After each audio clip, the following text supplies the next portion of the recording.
Hello students, this is Neeru from AGFS international school Cheeka. Last video में मैंने आपको explain किया था law of conservation of mass.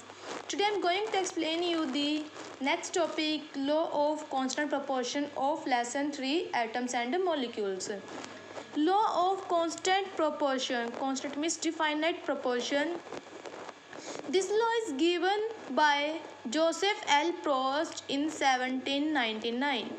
This law is given by a French chemist Joseph L. Proust in 1799. According to this law, a pure chemical compound always contain the same element combined together in the same proportion by a mass. जो chemical compound same element से मिलकर बने होते हैं उनमें उन elements के मास का प्रोपोर्शन भी सेम होता है.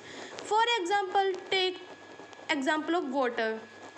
अगर हम वाटर का 1 मोल लेते हैं, हाइड्रोजन का मास होता है 1 ग्राम, ऑक्सीजन के एक एटम का मास होता है 16 ग्राम. 1 मोल ऑफ वाटर मॉलिक्यूल में 2 हाइड्रोजन एटम है एंड 1 ऑक्सीजन एटम है. हाइड्रोजन का मास 1, तो 2 हाइड्रोजन का मास हुआ 2 ग्राम. रेशो, ऑक्सीजन का एक ही एटम है और ऑक्सीजन के एटम का मास होता है 16. इसमें इन दोनों के मास का रेशो हुआ, हाइड्रोजन ऑक्सीजन के मास का रेशो हुआ 1:8. अगर हम वाटर के 1 मॉलिक्यूल की जगह 3 मॉलिक्यूल लेते हैं, सेम एलिमेंट है, सेम कंपाउंड है, हाइड्रोजन ऑक्सीजन सेम एलिमेंट और कंपाउंड भी एक ही है. अब इसके मास का प्रोपोर्शन फाइंड आउट करते हैं. 3 2 जा 6 हाइड्रोजन एटम का मास होगा 6 gram. Ratio 3 oxygen atom, 3 × 16, 3 oxygen atom का मास होगा 48 ग्राम. 6 1 जा 6, 6 8 जा 48. तो 3 हमने जब मोल लिए वाटर मोल, जब हमने वाटर के 3 मॉलिक्यूल लिए तो उनके मास का प्रोपोर्शन भी 1:8 था. इट मीन्स सेम एलिमेंट, एक कंपाउंड में same element same proportion by mass के अंदर कंबाइन होते हैं. Now next is Dalton atomic theory. Dalton atomic theory is given by John Dalton in 1803.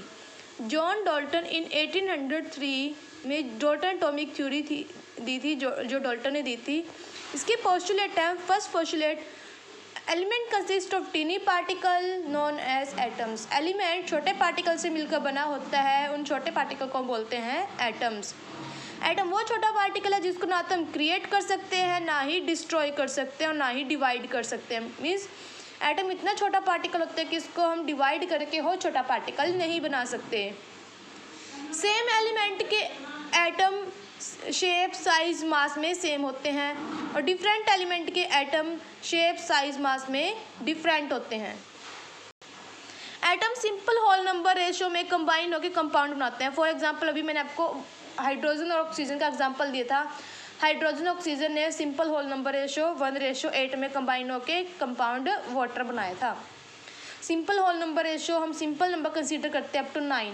1 to 9 तक के नंबर को सिंपल नंबर कंसीडर किया जाता है. एटम्स आपस में सिंपल होल नंबर रेशो में कंबाइन होके कंपाउंड बनाते हैं.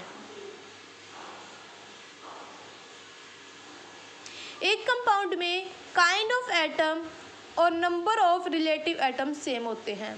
काइंड ऑफ एटम और number of relative atoms same होते हैं. ये थे डाल्टन एटॉमिक थ्योरी के postulate. Now merits of Dalton atomic theory. Dalton atomic theory law of conservation of मास को एक्सप्लेन करती है. Dalton atomic theory law of definite proportion को भी एक्सप्लेन करती है. नाउ इसकी लास्ट मेरिट है, Dalton atomic theory ने एटम्स और मॉलिक्यूल के बीच में डिफरेंस को बेटर वे में एक्सप्लेन किया है. Students, you have to read up to topic merits of Dalton atomic theory.